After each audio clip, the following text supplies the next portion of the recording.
Hey, what's up good people? Welcome to another episode of Pwned. I promised you guys to make a video about what I thought about Zedtown Asia, and I know it's long overdue. This is actually a re-recording session about my thoughts because the original video had me just talking non-stop, and I realized that even after editing the video I had like 1.5 hours worth of footage about me just talking about the whole event that was kind of boring. So in times like these, re-recording could basically be much better for the overall video. I'm glad that I did not delete the pointers that I wrote down for the original video. You could see it's a lot, and it is dated the 28th of October. That's like literally just a few days after the event. So basically I'm gonna just try my best to cut all the extra bits that are really not needed in that video. So I'm just gonna start, and this is, like I said, my thoughts on what I felt about Zedtown Asia as a whole. So why am I making this video? The reason why is because I wanted to give a perspective from someone who was at one point of time really active in the Nerf scene and then stopped being active and then joining back. So I feel that I can give a pretty unique perspective, like comparing this event to other games that I've played before. Now I also want to say that I have participated in HVZ before. You guys have watched that video. I think that video did quite well on my channel, and that was actually organized by EY and some members of the Nerf SG community. But Zedtown Asia is actually organized by the same people that run Zedtown, and I think that person's name is Garrick, and I don't know who else is behind it. But those of you who know what Zedtown is, well, then I won't be going into too much detail about what Zedtown is, but Zedtown Asia, basically a paid ticketed event, and I paid $60 for that. Now before I carry on, I want to give a shout out to James and his wife May. Thank you so much for visiting the country a couple of weeks ago, and also thank you so much for all these awesome stuff. Like I'm rocking this cap here, it's got a little bite taken out because it's called, yep, that's right, the Munches. And also thanks for this Rastaclat wristband, bracelet I should say. And of course, thank you so much for the dried mangoes. My family and I love the dried mangoes, especially 7D. I mean, you guys really didn't have to go all the way out to do that because I hate to burst your bubble, but 7D is actually quite readily available here in Singapore. Don't get me wrong, I really absolutely love it. I've not yet tried the chocolate dipped one, so they taste delicious. Thank you very much, and I hope that you guys had a great time here in Singapore. I apologize for not being able to meet you guys and hang out more because it was during the Chinese New Year period. A lot of family visiting to do and a lot of things to get done, so yep. But anyway, shout outs to the two of you. You guys are awesome, and thank you once again for the great memory. Back to Zedtown Asia. So I joined with some friends. They are my ex-colleagues, but I call them friends now, and it's a group of people, about 6 of them. Did I get that right? Was it 6 of them? There was Jessie and James, yep, husband and wife, not Pokemon characters. There was Beatrice, there was Hweet, and there was Eunice, so just 5 of them, yeah. So including myself, it was a group of 6. This group of people, this is James, that's Jessie, here we got Eunice, Hweet, and we got Beatrice. Now, the unique part about this group is that none of them have ever played a Nerf game before. None of them had any prior experience with anything to do with Nerf completely. And myself, on the other end of the spectrum, has, I would consider, a lot more experience in this hobby in totality. So it was quite an interesting thing. I loaned them blasters, and I also brought darts, and James got pretty much into it as well. He himself brought along 600 darts. He went out to get them, which is quite cool. So all in all, I brought 500, he brought 600. We had 1,100 darts to share among the 6 of us. And for that part, I think it was mainly quite fun. I believe that my friends also felt the pre-game fun, because pre-game you actually kind of line up your blasters, line out your gear, and you think about what you want to bring, what's the gameplay going to be like, how you're going to survive for the whole day. So I thought that was like something that I haven't experienced in quite a while, and I really had fun doing that. I enjoyed myself there, and I'm sure that my friends did as well, because they were thinking about what to do to prep for the day itself. So that part was quite fun. We arrived on site, and there were a few announcements made, and the announcer didn't have the best English. It was quite hard to understand her sometimes, and with that I'm going to be talking about the security checks as well as the blaster checks. Now I want to give a shout out to all the marshals that were there to take time off their day to be marshals for the game to make sure everything went well. I really appreciate that, because I know that those marshals were not paid. I do have to say that the blaster checks was unnecessarily long, a little bit too draggy, simply because they were testing blasters FPS by using cronies. And the thing is, there were a lot of handheld cronies, and it was quite difficult because these people who were testing the FPS of the blasters were holding the cronies in their hands and telling people or participants to, hey, shoot through and fire through the cronies. It's quite difficult when you're kind of aiming down a crony that you're not holding by yourself. In my opinion, that was really inefficient. Like, it would be much faster if these marshals, I don't even know if they were marshals testing the FPS, I'm gonna assume that they were, so it would have been a lot more efficient if the marshals said, can I hold your blaster, and then they were the ones firing through the cronies, because I'm gonna assume that marshals have experience on how to operate Nerf blasters beforehand. Or the other way would be for those participants to hold the cronies themselves and fire, because I realized that there were so many times when people were firing and the dart would bounce off the inside of the crony. It happened to the friends in front of me a couple of times. Like I remember Beatrice had to test us out like 4-5 times, which was quite annoying. Yeah, so that could have been improved. The next would be the security, and I think that the security personnel were paid staff, I'm not so sure, but I gotta say that the security checks were quite bad.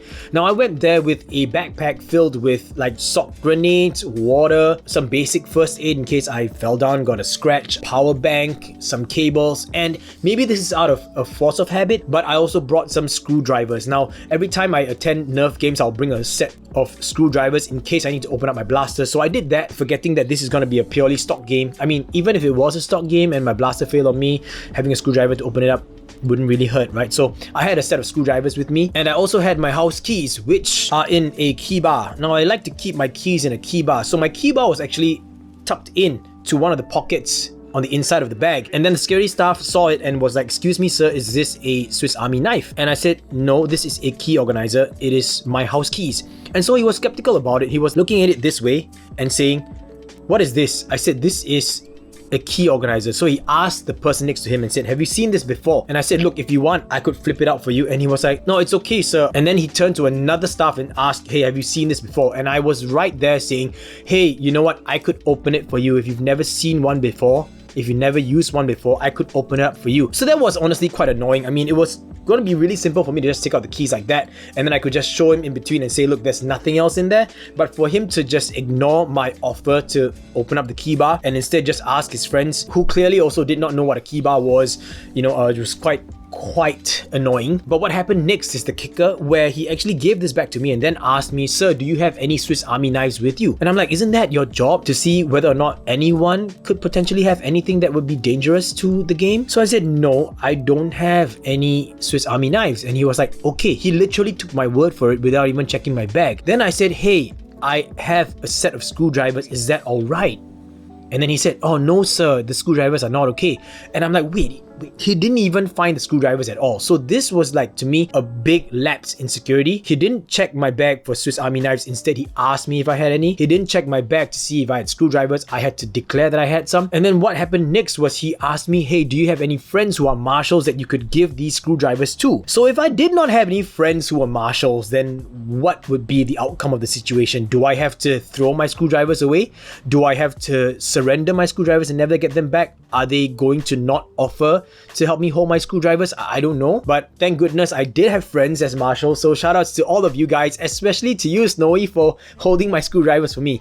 Snowy had to take charge and take care of my screwdrivers until another day when we met up, because he was busy after the event and I also went back home. So thank you once again, Snowy, I really appreciate it. But that was something that was really annoying right before the game started. Next, I initially wanted to join Zedtown Asia just as a zombie. I thought it was going to be fun, and I actually reached out to ILN and I said, hey, I'm going to be attending Zedtown Asia, and he was like, hey, if you're joining, come join the blue faction. So I was like, oh, okay, so you guys want to be human. So I didn't really want to tell him that I wanted to be a zombie, but I decided to share the event with my friends, like I mentioned, and all of them were like, hey, let's go play this as well. And I thought, yeah, you know, for someone who has never experienced a Nerf game before, I think it'd be more fun if they joined as humans instead. Tickets were sold either as single tickets or as bundles of 4 or more. If you buy a bundle of 4 or more, basically you get a slight discount. So we went for the bundle, and when you purchase tickets in a bundle, you won't be able to choose separate factions. You all have to stick to the same faction. So I thought, well, since ILN kind of invited me to the blue faction, let's just join the blue faction. So all of us joined the blue faction as humans. But the sucky thing was, when I finally got past the security checks and I actually went into the compound,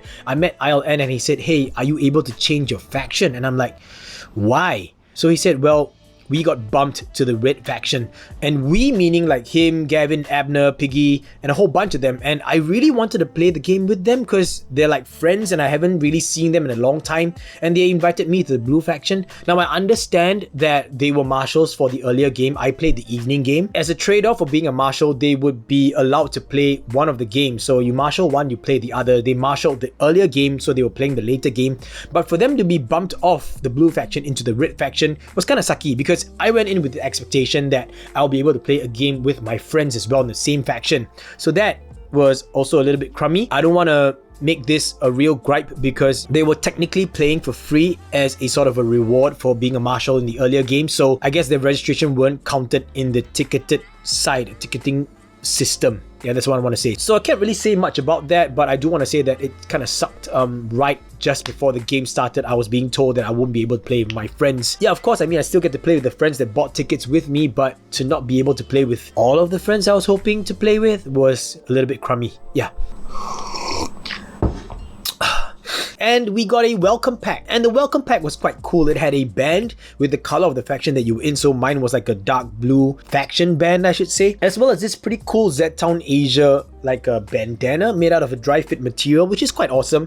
I've never had a bandana made out of this material, but you know, for this is quite a good memento to keep as well. You get a dog tag just like that, a Zedtown dog tag, and on this dog tag is a QR code that basically tells you things like your registration number and your faction, and this is what zombies would use to register their kills as well. I managed to keep mine as a memento even though I got turned into a zombie. Shoutouts to the person who turned me into a zombie. Her name is Michele, new friend that I made at Zedtown Asia. But I'll be talking about that colored band and I'll be coming back to that in a short while, so let me just carry on from here, okay? Don't forget the point, I will get back to it. So once that was done, we basically sat down and we just chilled out for everyone to come in, and that was when I actually did that live stream where I met people like Jude. Quite cool to meet all these new people. It was quite awesome, but the game started late. It's not very cool when you start a game late, especially if it's a paid game. Now I want to say that I paid $60 all in all, and 60 Singapore dollars, so that's about like 50-ish or 45 to 50 US dollars in total. For a ticket of that price, I feel that the game should have been run a lot better because it's not cheap. But yeah, the game started late. So as the game was starting, you know, announcements were being made, and there was this introduction brief that did not go very well because whoever it was that was making the announcement decided to not use a microphone and decided to try his best to use his voice and shout and address everyone, and I think no one really understood at least 60% of what the hell he was saying, which is not cool. Come on, tuck in. I don't have to use this bloody microphone on that.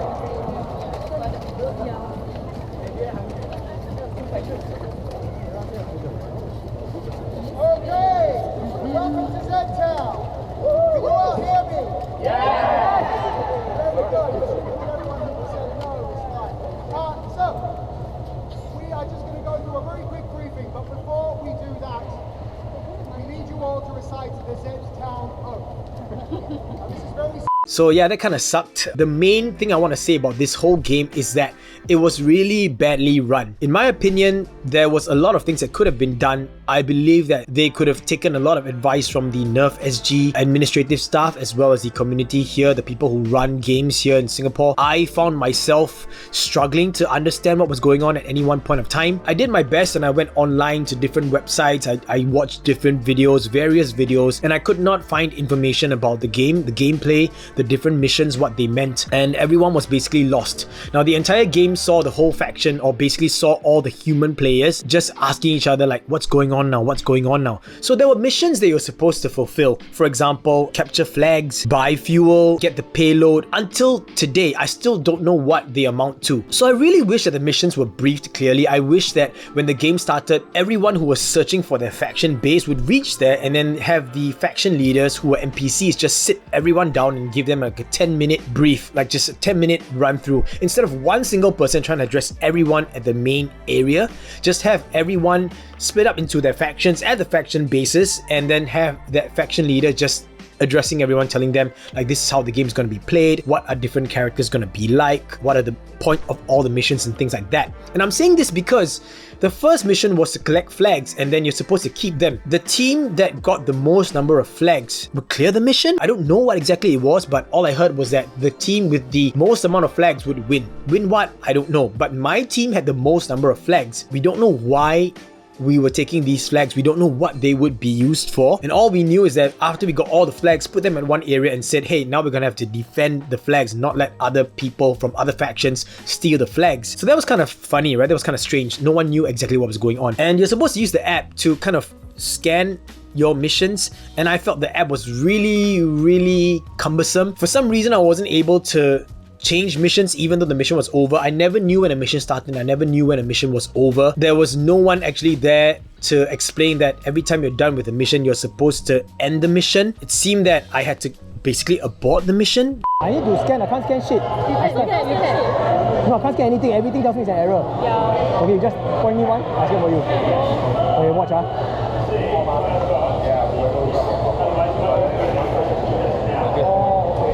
Every one of mine says this.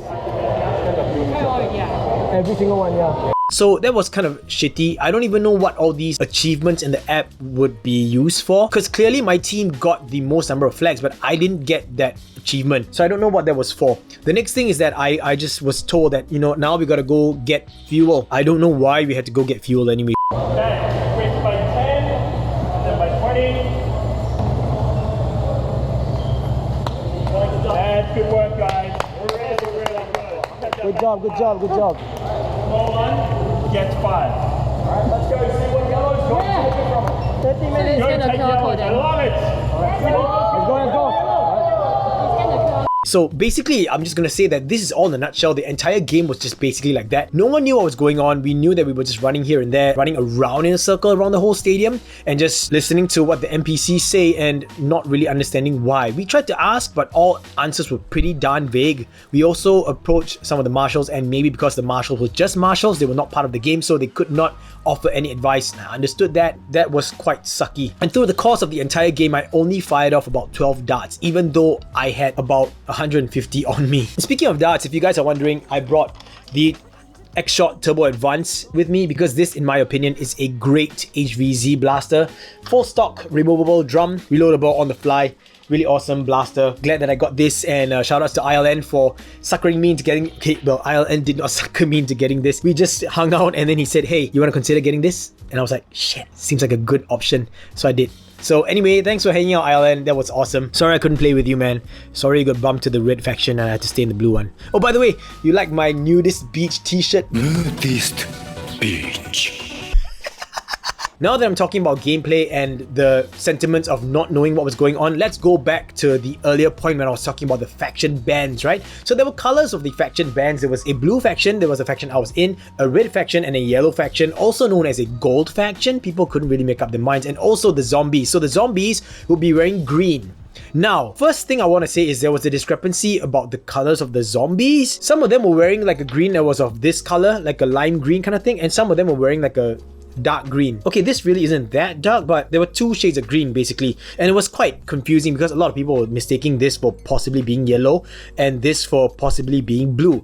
The reason why is because we were playing at the National Stadium, which was quite dark. One, we were playing in the evening game, and number two, I think they wanted to keep the lights a little bit dim so that, you know, they could create some kind of an atmosphere or mood. But that led to a lot of confusion between who was in which faction. Now I'm looking around for a shade of... I found it. Okay, so the blue faction was given a blue that wasn't really that bright. For example, I'll just grab a bunch of blue. So yeah, maybe if blue faction had this kind of blue shade would be good, but it was this kind of like darker blue.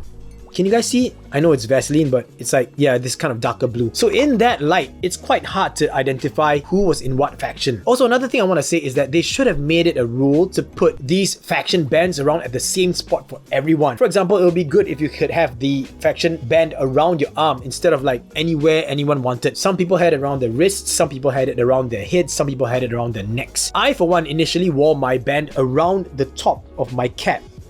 like that, just around the brim here. And that was really confusing to a lot of people, even my friends, because I wear my caps this way with the bill sticking up a little bit. So when I'm looking forward, you can't really see what color is up here. You have to see it from the side or from the back. And I didn't even realize that I was one of those that were adding to the confusion, which really, yeah, it could have been avoided, you know. So I wish that the colors were a bit brighter, and I also wish that there was a rule saying all of you just put your bands on the arms, so it'd be a lot easier to identify. Because there was so many times it was so confusing that from far away everyone would be asking like, which faction are you from, where are you from, show me your band. And it was like really, it kind of to an extent promoted asshole behavior where people will be hiding their faction identification markers and saying, I'm from your faction, you know? And it was also quite hard to identify who were zombies and who were not. So speaking of zombies, we were also told that boss characters, basically boss zombies, would be wearing orange tags. Truth be told, there were no orange tags. The first boss zombie that came up was the one in that nurse outfit, and he was wearing a yellow and black striped tag. And I didn't even know what that was when I saw it, because I was looking out for an orange tag. So when I saw a yellow and black striped tag, I had no idea what it was.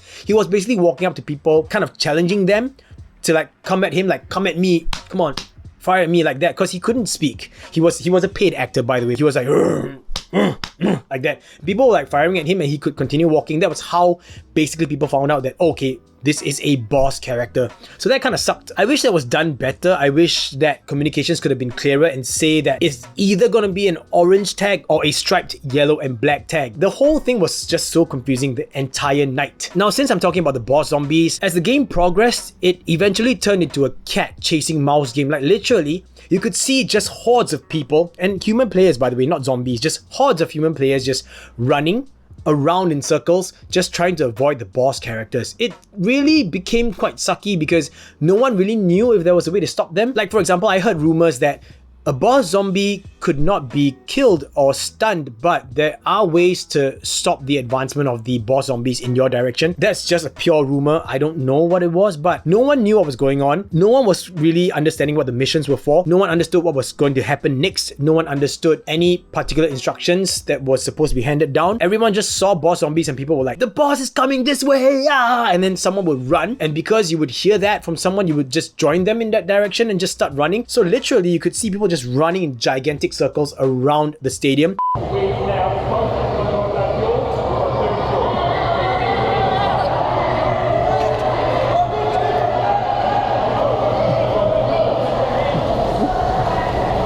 What happened?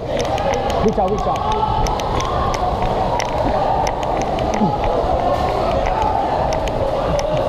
They just run away from one boss as much as they could until they meet another boss character and then just turn tail and run another way. So really, I think it was just a night of non-stop running, which took a lot of fun out of the game. You know, like when you're playing HVZ, there's a lot at stake. There's a lot to think about. A lot of tactics could be applied. A lot of interesting things could have been done to make the game a lot more immersive and a lot more engaging. But this just basically saw people running in circles, and it was like, I paid $60 to either run in a circle or watch people run in circles.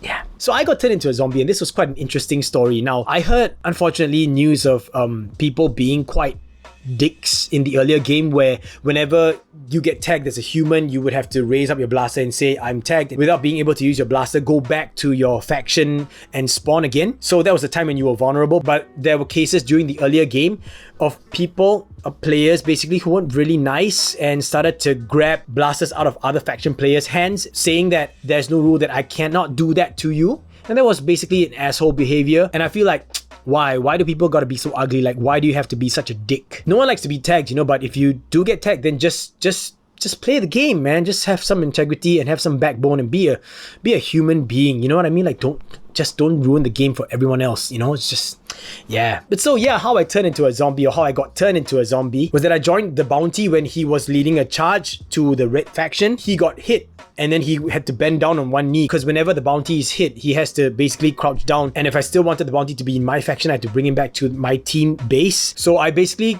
picked him up. He said, I'm the bounty, I'm not able to run. So I just basically walked. And while walking, he was talking really friendly with another red faction player. Maybe because I was too trusting, I was just stupid or ignorant or whatever. I just went along with it. I just walked with him, and he was having a really like a friendly conversation. I didn't want to interrupt them. The next thing I knew was that this guy just just fired at me. So, well, I had to be tagged. Then I had to just raise my blaster. And because I raised my blaster, I was vulnerable. I got tagged by a zombie and, well, fair play. But I got tagged by a really cute girl. So yeah, not so bad. Hey, Michele, shout out to you. Good job. Good job on sneaking up.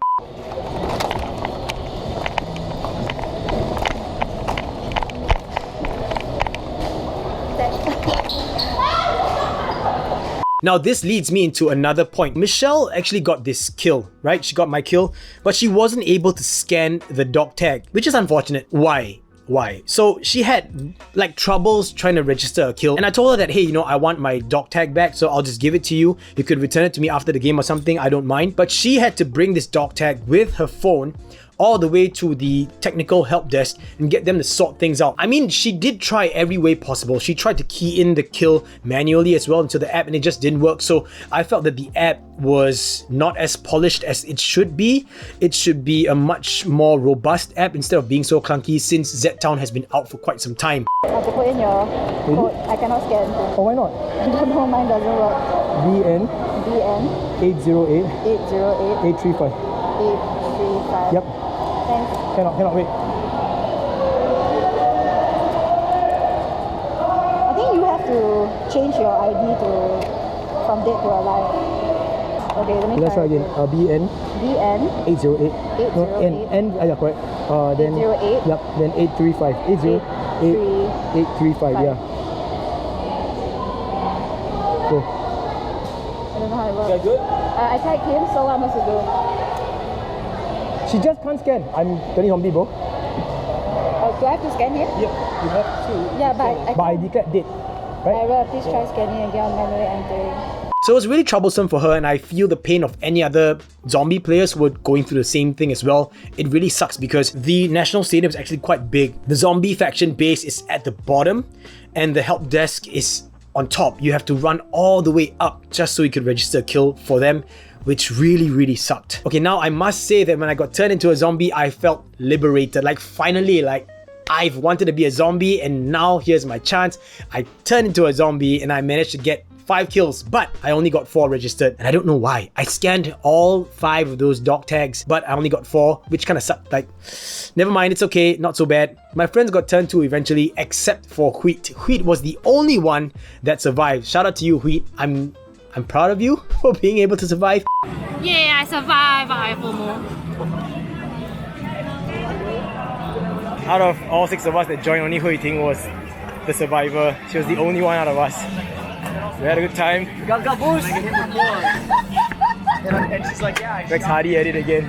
And now, since I'm talking about survival, I'll be talking about the last stand. Now, the last stand in this game is basically like the climax of everything, when basically the mission is for all humans or all survivors to head to a safe spot first, and then all the zombies would just crowd around them and they had to get from that safe spot to outside of the area in order to be considered a survivor, and then the game would end. So here's the thing, right? No one knew when the last stand was going to happen until you basically just looked down at the field and realized that everyone was gathering there. So myself as a zombie, I was just scouting around the area, and then I realized, oh, okay, everyone's gathering down there. It could be the last stand, so I went down. Yeah, no instructions again. Like, literally, all the zombies were just hoarding around all the humans that were around this satellite dish. And well, I'm just gonna say now, kudos to all the props, man. Like, okay, if anything, the props were really good. Like, those were some high quality props, from the pylons to the hand scanners to that big oil drum trolley thing to that whole satellite dish. I think those were really cool. It was quite awesome props, to be honest. But yeah, so all humans had to get to that satellite dish, and then all the zombies would be surrounding them. And then one of the zombies, I don't know if he was a player or if he was like an NPC or something, he just started chanting brains. Basically, that was to rally all the zombies, so everyone got quite hyped. And then it was this 5, 4, 3, 2, 1 countdown, and then the humans started running out. So we were just trying to tag humans on the way out. I tagged a couple of people, and then the game ended. There was no announcement, there was no fanfare, there was no whistle, sound effect, congratulations, nothing. Final stand.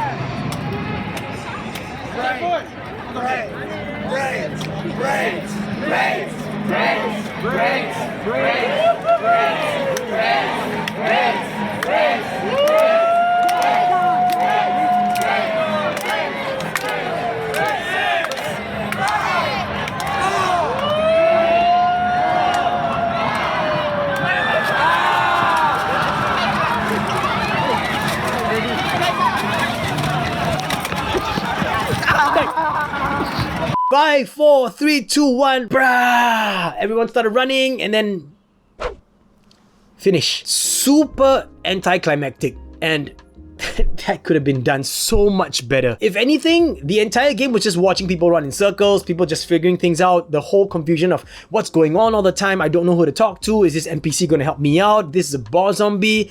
Final stand could have been done so much better, but the final stand was such a letdown. It was such a disappointment, and I feel like, man, this sucked. Literally, I think that if I was a human and I was at that satellite dish, I would not run out. I would just stay there and then I'd be a survivor for the day. I'm just gonna say that there wasn't even a big group photo taken. Like, there was no commemoration at all whatsoever. I was like, oh, okay, cool. I thought there was gonna be a second wave. I thought there might be a third wave. I don't know, but the game just ended and we were just told, okay, now you can collect your bags. Like,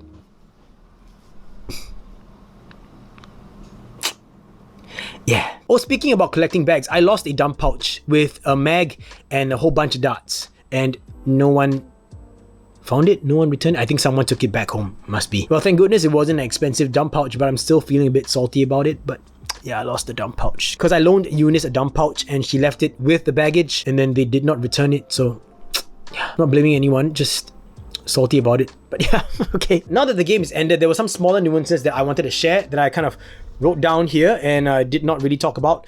I'm gonna say that there was no eye protection enforced. Come on guys, come on. Eye protection has to be mandatory. It has to be. Like, if you're charging people $60 for this ticket, at least give them like a set of eye protection, like some eyewear. I mean, you could get like eye protection for like $1.50, you know, from the hardware store. Come on. I understand that Zedtown actually originates from Australia. Maybe you don't have the kind of stringent rules set in place, but not here in Singapore. We've got legit cases where people's eyes have been injured, where darts actually hit spectacles or glasses and shattered them, cutting people's eyes. So please guys, please, eyewear is really important. And we say this because shit has happened before. We don't want it to happen again. You do not get people to sign a waiver or an indemnity form protecting you from any injuries that might happen to them because you did not provide eyewear. You should make it a rule. So to anyone organizing Nerf games out there, eyewear is really important. Trust me, it's not a nice sight. It's never good at all. The next thing I want to say is, for the lulz, I and ILN managed to smuggle a Nerf dog, not the dog, but that Nerf dog ball blaster into the game. And we used that basically to test fire off some sock grenades to a certain amount of success. It was quite funny. We got Ireland and we managed to get one of these Nerf dog ball blasters. We're gonna launch socks from this shit. Let's see how this goes. Yeah, right?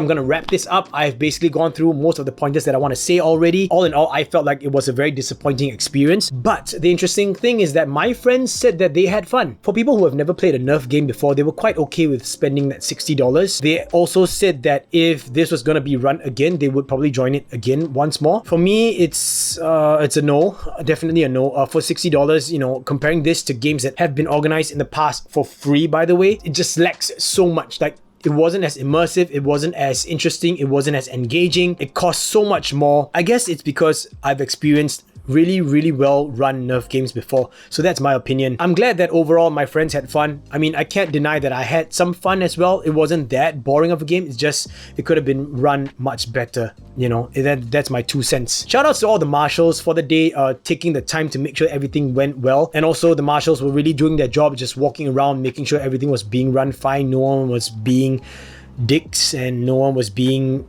you know, an asshole, and I'm really thankful for that. I think all of the marshals did a good job. Also, a huge shout out to the witch. Whoever you are, I know you're a paid actress, but shout outs to you. The most convincing character of the night was the witch. If anything, you were the MVP. I heard that this actress actually injured herself. She sprained her ankle during the earlier game, but she carried on. She tanked throughout the evening game, still running, still screaming and shrieking like the witch in L4D, basically. It really felt quite scary. And yeah, I want to give you a shout out. Shout outs also to the new friends that I made. I know that I didn't really maintain a lot of communications with you guys, but those of you who I saw and happened to watch this video and recognize my face, then, well, thank you. It was really nice meeting you, whether or not you were on the same faction as I. Thanks for being a good sport and taking part in this game. So after the game was over, of course, my friends and I went for dinner, or kind of like almost supper. Once again, I want to thank my friends for joining me on this. Beatrice, thank you for being such a sport and rallying everyone else to join. Hweet, Eunice, thank you for joining me. Of course, to Jessie and James also for being such good sports and purchasing those 600 darts. You guys are awesome. Looking forward to playing another Nerf game with all of you. And I hope that you guys would buy your own Nerf blasters so that I won't have to keep loaning you stuff, because it's a lot for me to bring, you know. And last but not least, I want to say that I got myself a Zedtown coin. Now, I feel that I earned this coin, even though I think that it was meant to be used as in-game currency. Well, my friends and I had a WhatsApp chat group just for this game, and Jessie was saying that she heard if you managed to get a picture of a boss zombie and show it to an NPC, they would give you a coin. And so I managed to take a picture of a boss zombie. I can't remember which one I took a picture of. I think it was the witch. Do I even have a picture of this? Wait, hold on, let me just check. Okay, I found it. So it's a picture of the witch. I'm not even going to put it on the screen because it's such a low resolution picture, you know, being taken in the dark and stuff. But there was a picture of the witch. I showed it to an NPC and he had to verify. He said, yep, that is indeed a boss zombie. So he gave this to me. Hey, hi! Yeah, I'll put you on the channel, man. Awesome. This coin's pretty sweet though. I'm trying to get the light so that you guys can see. Hold on, let me just shift this light like that so I can kind of bounce the light off. So there we go. On one side it's got the Zedtown logo, which is quite cool, and on the other side is the Zedtown head motif. Quite awesome. Yeah, so I know that the coin was supposed to be used for in-game currency, and I don't even know why there was an in-game currency, but I decided to keep it anyway. It's a cool memento, and I don't regret actually having this. It's an actual minted coin, people. Like, it's metal, not plastic. I think this is the coolest thing that I got out of the game. Really like it. And I got my dog tag back from Michele, who registered my kill. So once again, shout out to you, Michele, for turning me into a zombie. Thank you for making my dream come true of being able to be a zombie in Zedtown Asia. Oh, and here's a picture of me while in-game going, what's going on? What's going on? And on the far right is Eunice. So yep, I had some good memories out of this thing. So yeah, I don't even know if the organizers will be watching this video, but if you guys do, I hope that you guys will just listen to this and take some pointers into consideration. I'm not a professional Nerf game organizer, I have to say, but I have played quite a lot of Nerf games in my journey so far, and I think that there's a lot of things that could be improved on. Yeah, you know, like don't change the rules halfway, make announcements clearer, give time for actual proper briefing so that people know what's going on, tell people what the missions are all about, actually have something to measure the scores for what you do in the missions and those kind of achievements and success. Also, you could improve the last stand, improve your app as well. So there's a lot of things. I guess you can only get better from here. If you do get worse, I must say that then you could just really consider stopping organizing these games altogether. But yeah, I mean, the only way is up, right? And I hope that people will stop being dicks. I really hope people will stop showing such asshole behaviors. In case you guys aren't Singaporean, we have this slang here. It's a bit vulgar, but we don't really say don't be a dick. We just say don't be a jibai. And well, jibai is basically a swear word. Just don't be a jibai, and don't ever forget we are all just adults playing with children's toys. And that basically wraps up my afterthoughts about the experience I had at Zedtown Asia. Thank you for sticking all the way throughout. I appreciate you guys watching. I don't know if you guys will like this kind of content, and I apologize that it's not some kind of an awesome, exciting in-game footage kind of a POV video, but I hope that you liked it anyway. This is purely my perspective. It's a very personal thing. I'm just looking forward to the next game. By the way, the next game is going to be on the 23rd of February at the same venue. It's going to be free. Stock game, by the way. I'll put more details in the description box down below. Shout outs to everyone who's running that. I'm looking forward to it. And whoever's going, I'll see you there, okay? I'll see you there. I think James is coming as well. I don't know if May is going to come, but James and May, if you guys are coming, then I will see you guys there again. Don't get me any more dried mangoes, okay? And basically that's it. Let me know if you guys like this kind of video. Sorry if you don't. If you really don't like it, then I won't make any more of this sort. Drills pay the bills and teamwork makes the dream work. Peace. Bro! You did already. Yeah, bro. So Long time die. It's okay, bro. Got a few kids. I'm very happy. I'm very happy, yeah. Is it spawn point 2? Yeah, it's spawn point. Nice. Nice. That's what I wanted to hear. 2 down 5 zombies before one guy got the jump on me. Like, ah, shit. It's okay, let's do this. Using the same demolisher that was in your video. Oh, shit! Demolisher team. Demo is good. I need to take footage of Gabby. Look at this shit! Looking for Where? Come, let me do the vlog for you.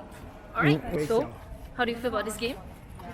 Not bad. It was very tiring, but not as exciting as the previous HVZ. Shoutouts to EY and the rest of the team for making the first and only ever HVZ in Singapore 6 years ago. Zedtown Asia is not the first zombie versus humans Nerf game in Singapore. Don't claim that title, I was there. We're now having dim sum at a place called 126. It's called 126, right? Yeah, 126. 126. Oh really? Oh my god! Cantonese is I want to eat. 126. I learn something new every day. Yeah, so all in all, I think Zedtown was pretty fun. Could have been better at certain points or certain things could be improved, but all in all, it was quite fun. I think my friends had a lot of fun as well. You're the only survivor, what do you think? Wow, I don't know how I survived like. You know how you survived? Sheer luck. I think it's really lucky. And then you hear, oh, sorry, just run. Run! Then you just see where the zombie is and you just run to the bench. So they cannot I really see. run. How about Eunice? Anything you want to say about the game?